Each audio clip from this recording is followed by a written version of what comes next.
Assalamualaikum warahmatullahi wabarakatuh. Kami dari kelompok 8 akan mempresentasikan tentang sistem dan prosedur pengeluaran kas GU. Kami yang beranggotakan 1. Audi Astika Dewi NIM 046, 2. Eta Safira Silmia NIM 073, 3. Amelia Putri L NIM 200. Yang pertama, saya akan menjelaskan tentang sistem dan prosedur pengeluaran kas. Sistem akuntansi pengeluaran kas merupakan sistem yang digunakan untuk mencatat seluruh transaksi pengeluaran kas.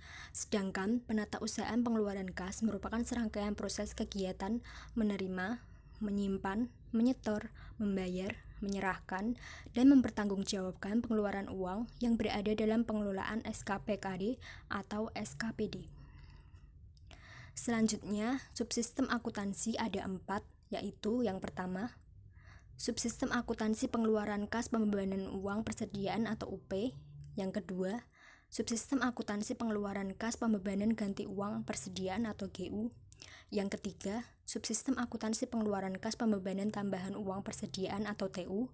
Yang keempat, subsistem akuntansi pengeluaran kas pembebanan langsung atau LS. Selanjutnya, saya akan menjelaskan tentang GU persediaan dan SPP GU.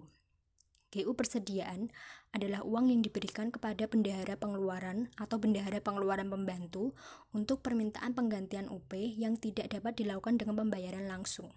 Sedangkan SPP GU dipergunakan untuk mengganti uang persediaan yang sudah terpakai dan diajukan setelah uang persediaan habis.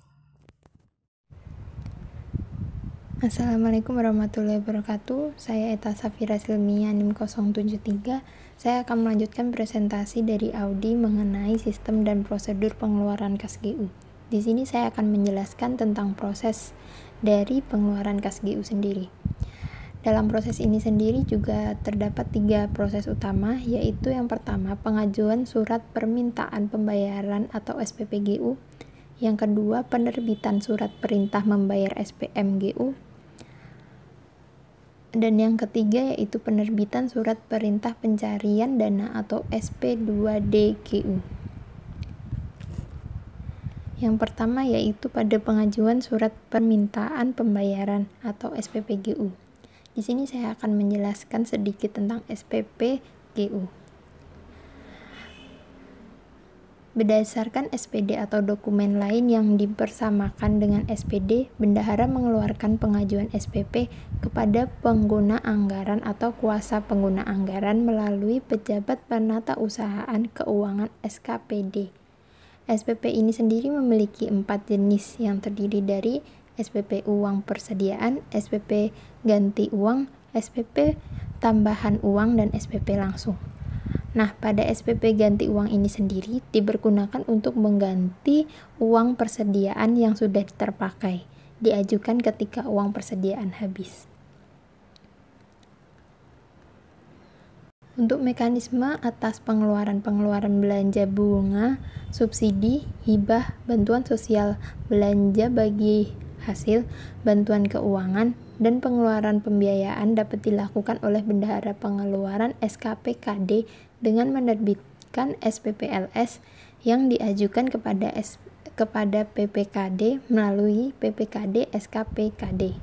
Sedangkan SPP-GU sendiri yang diajukan dibuat rangkap 2 yang dua-duanya diserahkan ke bendahara pengeluaran. Pihak terkait di sini yaitu bendahara pengeluaran yang memiliki tugas mempersiapkan dokumen SPP beserta lampiran-lampirannya, mengajukan SPP kepada PPK SKPD, kemudian PPK SKPD sendiri memiliki tugas menguji kelengkapan dan kebenaran SPP yang diajukan bendahara pengeluaran. Dan yang terakhir, PPKTK yang memiliki tugas untuk mempersiapkan dokumen-dokumen yang diperlukan dalam pengajuan SPPLS. Pada proses pengajuan surat permintaan pembayaran SPPD-GU ini, yang pertama yaitu penggunaan anggaran, yaitu Kepala Dinas Kesehatan menyerahkan SPPKD bendahara kepada bendahara dan PPK SKPD.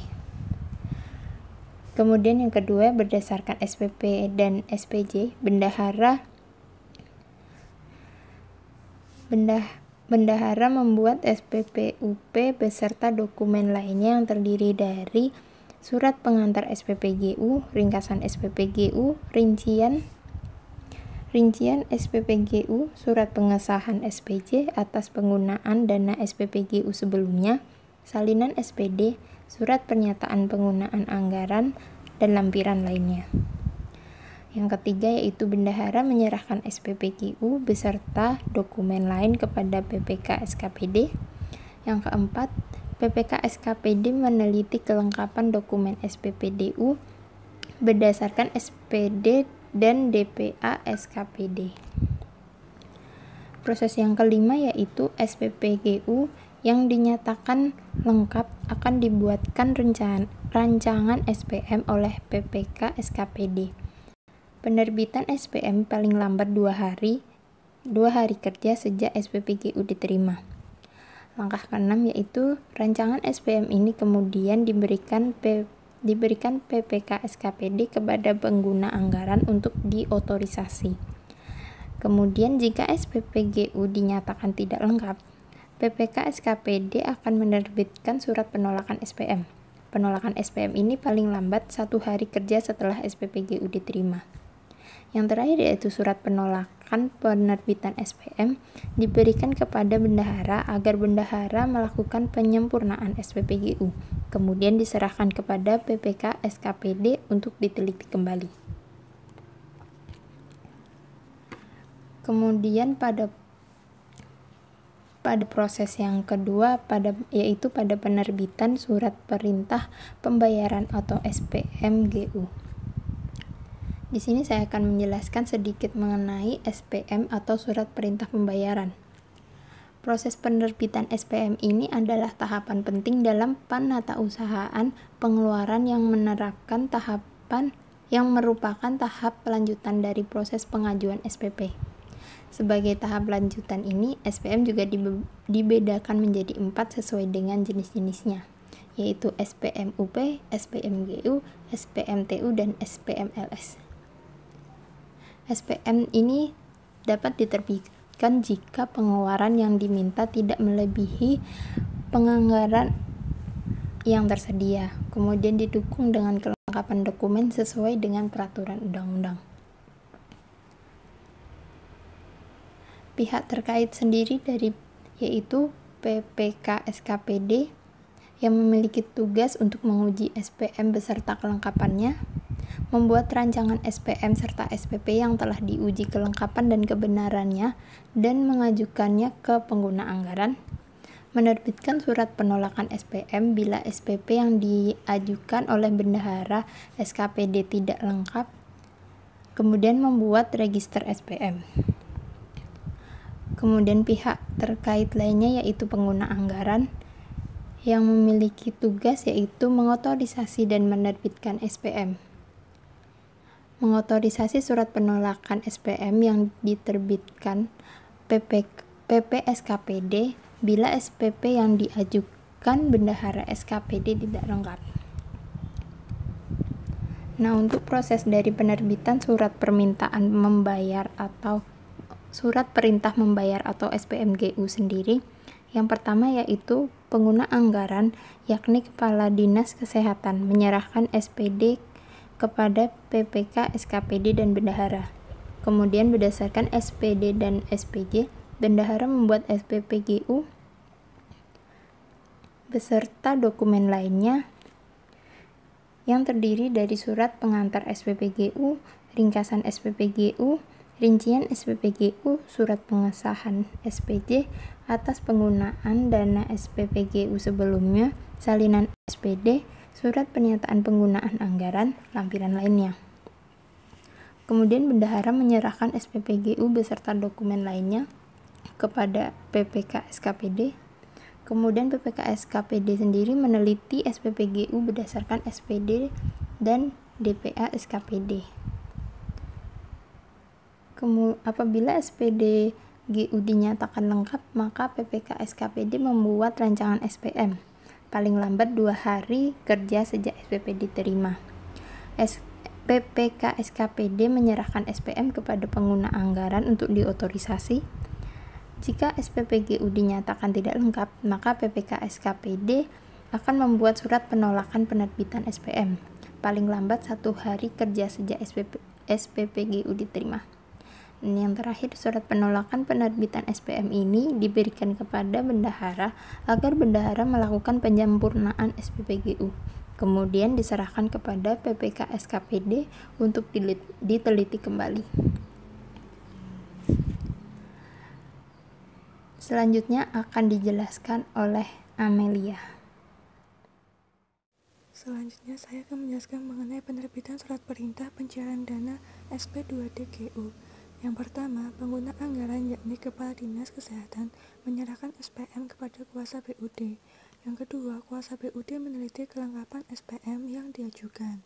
Yang ketiga, apabila SPM dinyatakan tidak lengkap, kuasa BUD menerbitkan SP2D paling lambat 2 hari kerja sejak diterimanya pengajuan SPM.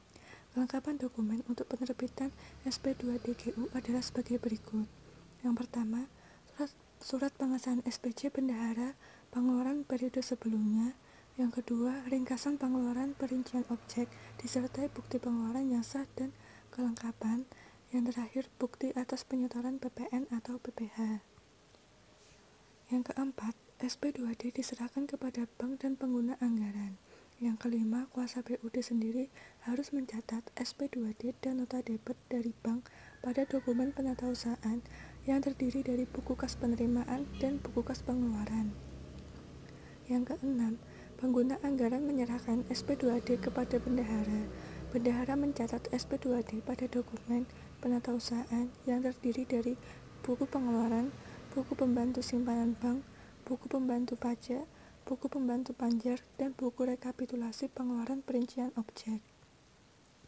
Yang ketujuh, apabila SPM dinyatakan tidak lengkap, kuasa BUD menerbitkan surat penolakan penerbitan SP2D paling lambat 1 hari kerja sejak SPM diterima. Yang terakhir, surat penolakan penerbitan SP2D ini diserahkan kepada pengguna anggaran agar dilakukan penyempurnaan SPM, kemudian diserahkan kembali kepada kuasa BUD untuk diteliti. Sekian dari kelompok kami. Wassalamualaikum warahmatullahi wabarakatuh.